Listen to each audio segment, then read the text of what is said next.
brass bell above the door chimed one last time as my cousins strode out of Harrison's Antiquities and Curiosities, their laughter echoing off the cramped shelves of what was now my inheritance. I stood alone in the dimly lit shop, surrounded by what they called worthless junk, my Uncle Theodore's lifetime collection of antiques and artifacts.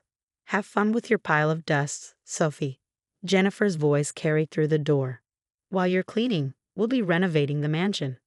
I ran my fingers along a nearby mahogany display case, leaving trails in the dust. At 32, I was the black sheep of the Harrison family, the one who'd chosen to study archaeology instead of business, who'd spent years on digs while my cousins climbed corporate ladders. Now, Uncle Theo's death had brought us all back to Boston, and his will had shocked everyone. To my beloved niece, Sophie Harrison, I leave my antique shop and all its contents the lawyer had read yesterday while my aunts and cousins sat in stunned silence. To Jennifer and Michael Harrison, I leave the family mansion and its grounds, along with my liquid assets. The monetary difference was staggering. The mansion alone was worth millions, not counting Uncle Theo's substantial bank accounts. The shop? It had been struggling for years, barely breaking even. My cousins thought Uncle Theo was punishing me with this gift, but they didn't know Uncle Theo like I did. I remembered the summer afternoons I'd spent here as a child, listening to Uncle Theo's stories about each artifact. He taught me to see beyond the surface, to understand that value wasn't always measured in dollars and cents. "Every object has a story," he'd say, his eyes twinkling behind wire-rimmed glasses. "You just have to know how to read it." Now, standing in the fading afternoon light, I could almost hear his voice among the shadowed shelves. The shop was exactly as he'd left it, a maze of display cases and wooden cabinets, filled with everything from Victorian silverware to ancient Egyptian scarabs, reproductions, of course, or so we'd always thought. I made my way to his office at the back of the shop, navigating the narrow aisles with practiced ease. The small room was a testament to organized chaos. Books stacked in precarious towers, maps covering every inch of wall space, and his beloved roll-top desk dominating the corner. That's when I noticed something odd. The ancient Persian rug, the one Uncle Theo had always said was his most valuable possession, was slightly askew. In 20 years of visiting this office, I'd never seen that rug out of place. Uncle Theo had been almost obsessive about its positioning. Kneeling down, I rolled back the heavy fabric. There, carved into the wooden floorboard, was a small symbol, a circle within a square, exactly like the pendant Uncle Theo had always worn, the one that had mysteriously disappeared after his death. My heart began to race. Uncle Theo had been more than just an antique dealer. He'd been a scholar, a collector of mysteries, and I'd always suspected something more. His stories had often hinted at secret societies and hidden treasures, tales I dismissed as flights of fancy. But now, I ran my fingers over the carved symbol, remembering something he told me years ago. "Sometimes, Sophie, the greatest treasures are hidden in plain sight. You just need the right key to see them." The key, the strange brass key he'd left me in his will, along with a cryptic note I hadn't yet opened. I'd assumed it was to the shop's front door, but now. I pulled both items from my bag, the ornate key with its unusual teeth, and the sealed envelope with my name written in Uncle Theo's elegant hand. The paper was thick, expensive, with that same circle and square symbol watermarked in the corner. My hands trembled slightly as I broke the seal and unfolded the letter. "My dearest Sophie, if you're reading this, then two things have happened. I've left this world for the next great adventure, and you found the mark beneath the Persian rug. I always knew you would. You have the gift, the ability to see what others miss. What I'm about to tell you must remain secret. Your cousins, your aunts, the entire family, they cannot know. Not yet. The shop isn't just a shop, Sophie. It's a gateway, a repository of secrets that go back centuries. The Antiquarian Guild has protected these secrets for generations, and now that responsibility passes to you. But beware, there are those who would kill for what lies hidden here. Trust no one until you've seen the truth for yourself. Use the key, follow the signs, and remember what I taught you about reading the stories in objects. The first step is behind my bookshelf, the one with the treatise on Mediterranean pottery. The key will fit a lock you cannot see until you know where to look. All my love and all my trust, Uncle Theo. P.S. If Jennifer and Michael are being their usual charming selves about the inheritance, don't let it bother you. They have no idea what they've missed. I read the letter 3 times, my mind spinning.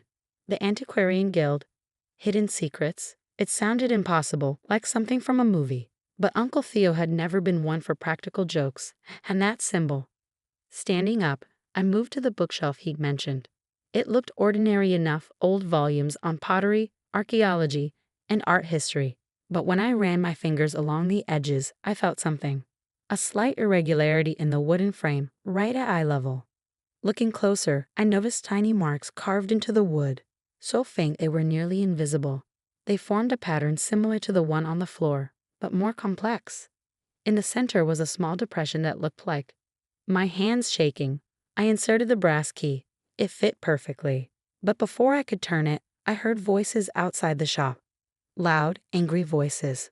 Through the office window, I saw 3 men in dark suits examining the shop's facade. They weren't family, and they definitely weren't customers. "The old man's dead," one said, his voice muffled through the glass. "If it's here, now's our chance." I froze, the key still in the lock. Uncle Theo's warning echoed in my mind. There are those who would kill for what lies hidden here. The bell above the shop door chimed. They were inside. I had seconds to decide, turn the key and step into whatever mystery Uncle Theo had left for me, or face the men who were even now making their way through the shop. The key turned silently in the lock, and everything I thought I knew about Uncle Theo, about my inheritance, about reality itself, was about to change forever. Because what I found behind that bookshelf would not only solve a centuries-old mystery but would also put me in the crosshairs of people far more dangerous than my spoiled cousins. People who would stop at nothing to claim what Uncle Theo had protected for so long. But I'm getting ahead of myself.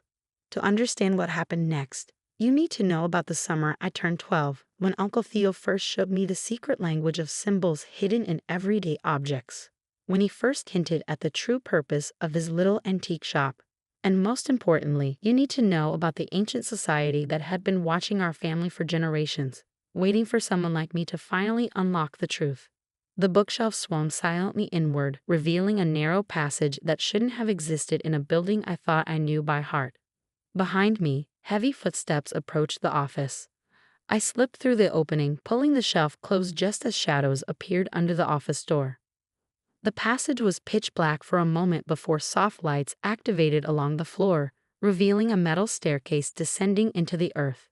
The air was cool and dry, carrying a faint scent of old paper and something else. Something ancient. Above, I heard muffled voices in Uncle Theo's office. Search everything. The old man must have left some clue about the collection's location. I descended the stairs as quietly as possible, counting the steps. 27. Uncle Theo's favorite number. At the bottom, I found myself in a room that defied belief. It was vast, far larger than the shop's foundation should have allowed. Climate-controlled glass cases lined the walls, filled with artifacts that made my archaeological training scream in disbelief. These weren't the reproductions we displayed upstairs. These were real. A perfectly preserved Greek amphora from the 5th century BCE. A complete set of samurai armor that predated the Kamakura period. Celtic torques that still gleamed with their original gold. And in the center of the room, a massive wooden table covered in maps, documents, and a state-of-the-art computer system that hummed quietly. "Oh, Uncle Theo," I whispered, "what were you really doing all these years?" On the table lay a leather-bound journal, recently used. I recognized Uncle Theo's handwriting. Final entry. They're getting closer. The Brotherhood thinks the collection is just artifacts, but they don't understand its true purpose. Sophie will figure it out. She has the gift, just like her grandmother did. The pattern in the Byzantine mosaic will lead her to. The entry ended abruptly. Next to the journal sat an old photograph I'd never seen before. Uncle Theo, decades younger, standing with a group of distinguished-looking people in front of an ancient temple. They all wore pendants with the circle and square symbol. A loud crash echoed from upstairs. They were tearing the office apart. I quickly scanned the room, looking for anything that might explain what I'd stumbled into. My eyes landed on a Byzantine mosaic fragment mounted on the wall. The one mentioned in Uncle Theo's final entry. Unlike the other artifacts, this piece seemed wrong somehow. The pattern didn't follow traditional Byzantine designs. Drawing on my training, I studied the mosaic's geometry. The tiles formed repeating patterns that seemed random at first, but as I looked closer, I realized they were a code. Numbers and letters hidden in plain sight using an ancient cipher system I'd studied during my doctorate. When translated, they read, "The collection guards the gate guards the truth. In unity lies the key to both." Below the mosaic sat an ancient wooden chest, its surface carved with the same circle and square symbol. Unlike everything else in the room, this chest had gathered dust, as if Uncle Theo had wanted it to appear unremarkable. My hands trembled as I opened it. Inside lay hundreds of letters, documents, and photographs dating back centuries. Each bore the symbol of what I now realized must be the Antiquarian Guild. As I read through them, an incredible story emerged. The Guild wasn't just a society of collectors. They were guardians protecting artifacts that proved an alternative history of human civilization. Evidence of advanced ancient knowledge that could revolutionize our understanding of the past, and possibly threaten the foundations of modern power structures. A sealed envelope addressed to me sat at the bottom of the chest. Inside was a USB drive and another note from Uncle Theo. "Sophie, if you're reading this, you found the true inheritance. The collection isn't just artifacts, it's proof. Proof that human civilization is far older and more advanced than we've been led to believe. Proof that certain technologies and knowledge have been rediscovered and lost multiple times throughout history. The Brotherhood of the New Dawn wants to use these artifacts to control this knowledge, to maintain their power over history itself. The Guild has fought them for centuries, preserving the truth until humanity is ready for it. Your cousins got the mansion because that's what they value, material wealth. But you, my dear, have inherited something far more precious, the truth and the responsibility to protect it. The USB drive contains everything you need: accounts, contacts, security protocols. The Guild will reach out once you've processed this information. Trust them, but verify everything. Remember what I taught you about questioning even the most basic assumptions. Your grandmother was one of our greatest members before she disappeared. Now you know why I spent so much time training you, preparing you for this moment. The gift runs in our blood, the ability to see patterns others miss, to read the stories hidden in ancient things. I'm sorry I couldn't tell you this in person. If you're reading this, it means the Brotherhood finally caught up with me. But they don't know about you. Use that advantage wisely. All my love, Uncle Theo. P.S. Check the inventory list carefully. Some of our most important pieces are disguised as worthless reproductions in the shop above. Right under their noses, just where they'd never think to look. Footsteps on the metal stairs interrupted my reading. But these were different from the heavy tread of the men searching upstairs. These steps were deliberate, confident. "Ms. Harrison." A woman's voice called softly. "I'm Diana Chen, Guild Security. We need to move quickly. The Brotherhood's team upstairs just called for backup." I turned to find an elegant Asian woman in her 50s, dressed like a museum curator but moving like someone with military training. She wore the Guild's pendant openly now. "How did you?" I began. "Your uncle activated the Guild's protocols the day before he died. We've been watching, waiting to see if you'd find your way down here." She gestured to the chest. "Do you understand what you've inherited?" "I'm starting to," I replied, thinking of all the times Uncle Theo had tested me, trained me without my knowing it. It's not just artifacts, is it? It's responsibility, knowledge, and power, Diana added gravely. Power that some would kill to control. The Brotherhood thinks these artifacts are the treasure, but your uncle understood the real value is in the knowledge they represent. Knowledge that could change everything or destroy everything in the wrong hands. More footsteps above. Angry voices. "They're pulling up the floorboards," Diana said tensely. "We have about 3 minutes before they find the entrance. We need to move the critical pieces now." "Are you ready to accept your inheritance, Ms. Harrison? Really accept it?" I looked around the room, at the artifacts that rewrote history, at Uncle Theo's lifetime of work, at the responsibility he prepared me for without my knowing it. I thought of my cousins up in their mansion, counting their money, having no idea of the real treasure they'd missed. "Yes," I said firmly. "Where do we start?"